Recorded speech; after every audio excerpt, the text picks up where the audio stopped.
তাৰ আগৰ পাঠটোত আমি বহুপদৰ পূৰণ পঢ়িছিলোঁ। এইটো পাঠত আমি বহুপদৰ হৰণ পঢ়িম। আজি 5.b বুজাম। পাঠটো আৰম্ভ কৰাৰ আগতে মই তোমালোকক কিছুমান সূত্ৰ দি দিওঁ। আগতে পাইছিলা তোমালোকে সূচক আৰু ঘাতত। কি হয়, যদি a to the power m হৰণ a to the power n হয়, তাৰমানে কি ঘাতকেইটা ইহঁতৰ ভূমিকেইটা একে হয়, কিন্তু সূচককেইটা কি হয়, বেলেগ বেলেগ হয়। আৰু মাজত কি হয়, হৰণ চিন থাকে, তেতিয়া কি হ'ব, ভূমিটো ছেম থাকিব। প্ৰথম ঘাতটোৰ পৰা এই পিছৰ ঘাতটো কি হ'ব, মাইনাছ হ'ব। তাৰপিছত আৰু এটা নিয়ম, আৰু এটা চোৱা, তোমালোকে আগতে পাইছিলা, যিকোনো সংখ্যাৰ ওপৰত যদি শূন্য থাকে, মানে যিকোনো ডাঙৰে, যিমানে ডাঙৰ নহওক সংখ্যাটো, তাৰ যদি কি হয়, সূচক শূন্য হয়, তাৰ মানটো কিমান হ'ব, 1 হ'ব। আৰু এটা দিওঁ, ইয়াতে দিয়া আছে a হৰণ b, এইটো হৰণ আছে, হৰণটো গুচাই যদি আমি পূৰণ চিন দিওঁ, কি হ'ব, b ভাগৰ 1।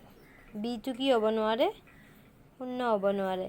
কিয় এনেকৈ লিখিব পাৰোঁ, কিয় সকলো সংখ্যাৰ তলতে কি থাকে, এটা 1 থাকে। সেইকাৰণে পূৰণ চিন দিয়াৰ লগে লগে কি হ'ব, এইটো সংখ্যাৰ প্ৰতিক্ৰম হৈ যায়, মানে বিটো তলত আহিল, 1টো ওপৰত গ'ল। এইকেইটা হৈছে প্ৰথম প্ৰধান সূত্ৰ, এইকেইটা মনত ৰাখিবা। তাৰপিছত আমি অংককেইটা কৰিব পাৰিম। অনুশীলনীৰ অংক কৰোঁ। প্ৰথম অংকটো কি দিছে, x to the power 5p হৰণ x to the power 4p।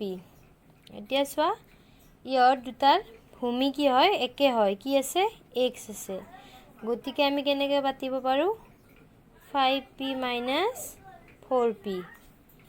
কি পাম, 5pৰ পৰা 4p গ'লে কি হ'ব, xp।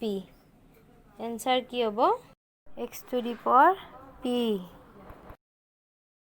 এইবাৰ 2 নম্বৰটো কৰি দিছোঁ একৰ। কি আছে, ভূমি a আছে দুইটাৰে, তো সূচক কি হ'ব, প্ৰথমটোৰ পৰা পিছৰটো minus, k plus 1 minus k। ইয়াতে চোৱা, k এটাৰ আগত প্লাছ আছে, এটাৰ আগত মাইনাছ আছে, গতিকে প্লাছে মাইনাছে কাটি যাব, কিমান থাকিব, a to the power 1, তাৰমানে a। Answer a।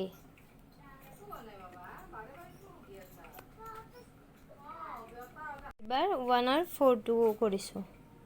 কি আছে, এই দুটাৰ মাজত পূৰণ চিন আছে, a স্কুৱেৰ পূৰণ a to the power 5 bracket হৰণ a to the power 6। প্ৰথমতে আমি কি কৰিম, পূৰণ থাকিলে যে সূচক দুটা যোগ হৈছিল, গতিকে আমি প্ৰথম সূচক দুটা যোগ কৰি লওঁ, 2 plus 5 হৰণ a to the power 6। কিমান হ'ল, 5 2 7 হৰণ a to the power 6। এতিয়া কি কৰিব লাগিব, হৰণ আছে, এইটোৰ পৰা এইটো মাইনাছ হ'ব, a to the power 7 minus 6। কিমান পাম, a to the power 1। Answer a। ইয়াৰো এনচাৰ কি হ'ল, a। মই 1 আৰু 7টো কৰি দিছোঁ। চোৱা কি আছে, আমি এনেকৈ পাতি লওঁ first, a square a b to the power 4 by b to the power b cube c to the power 9। মানে যাৰ যাৰ মানে ভূমি একে হ'ব পাৰে, সেইকেইটাক আমি পাতি লৈছোঁ এনেকৈ। এতিয়া চোৱা, 9 মানে কি, 3 স্কুৱেৰ, যিহেতু 3 3 গুণ 9 আৰু 3, ইয়াতে a square a c to the power 9। এতিয়া চোৱা, মানে 3 স্কুৱেৰক আমি 3 to the power 1ৰে হৰণ কৰিব লাগে।